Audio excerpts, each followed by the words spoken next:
Selamat pagi Bapak Ibu, Saudara-saudari. Sebelum kita memulai aktivitas kita pada hari ini, ada baiknya kita mendengarkan firman Tuhan. Firman Tuhan pada hari ini tersurat di 1 Timotius pasal yang keempat ayat yang ke-10. Dikatakan seperti ini: itulah sebabnya kita berjerih payah dan berjuang, karena kita menaruh pengharapan kita kepada Allah yang hidup, Juru Selamat semua manusia, terutama mereka yang percaya. Demikian firman Tuhan. Bapak, Ibu, Saudara-saudari yang terkasih dalam nama Tuhan Yesus Kristus, kita tidak bisa menerka bagaimana kehidupan kita setiap harinya dan apa yang akan terjadi ke depannya. Kita tidak bisa menerka apakah 1 jam lagi, 2 jam lagi, atau bahkan 1 detik, 1 menit kemudian apa yang terjadi dalam kehidupan kita. Kita tidak bisa menerka itu.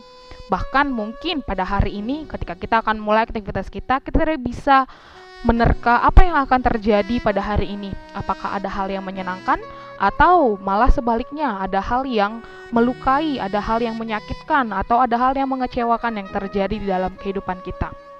Tetapi firman Tuhan pada hari ini dimulai dengan kalimat, itulah sebabnya kita berjerih payah dan berjuang.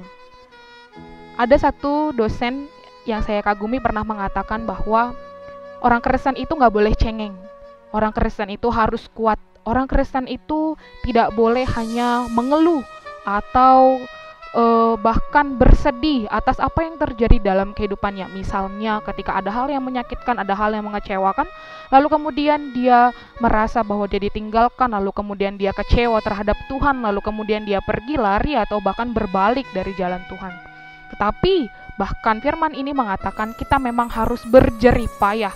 Dalam artian tidak segala sesuatu tidak ada yang mudah. Tetapi di satu sisi tidak segala sesuatu itu ada yang sulit. Tetapi semuanya itu bergantian datang di dalam kehidupan orang percaya. Lalu dilanjutkan dengan karena kita menaruh pengharapan kita kepada Allah yang hidup. Yang kita pahami ketika ada perkataan Allah yang hidup, berarti Allah yang memiliki hidup, yang di dalamnya ada hidup, yang di dalamnya ada pengharapan, yang di dalamnya ada janji, yang tidak pernah dia ingkari, dan bahkan ada di dalamnya kasih, terang, kudus. Oleh karena itu, untuk menjalani setiap hari dalam kehidupan kita, ketika kita bangun dari tempat tidur kita, ketika kita akan memulai beraktivitas, kita harus bertemu dengan Allah, berbicara kepadanya, mengucap syukur, lalu kemudian pasti kita sampaikan kehidupan kita satu hari itu kepada Allah dan ada pengharapan di dalamnya. Dan lalu kemudian dilanjutkan ayat ini dengan Juru Selamat semua manusia.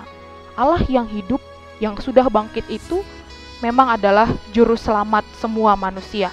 Semua manusia sudah diselamatkan dan semua manusia layak untuk mendapatkan hidup yang kekal. Tetapi satu kuncinya, yaitu di kalimat yang terakhir dikatakan terutama mereka yang percaya. Memang betul keselamatan untuk semua manusia, untuk semua yang ada di dunia ini.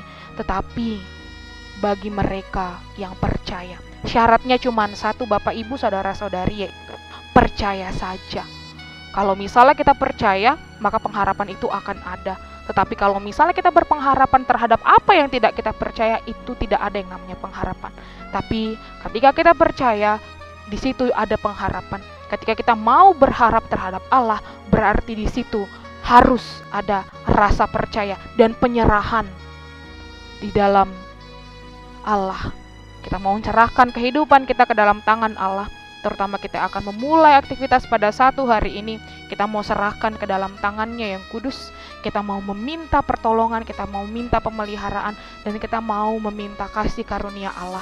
Biarlah kita mau menempatkan dan memberikan kehidupan kita ini terhadap yang mempunyai kehidupan, yaitu Allah sendiri.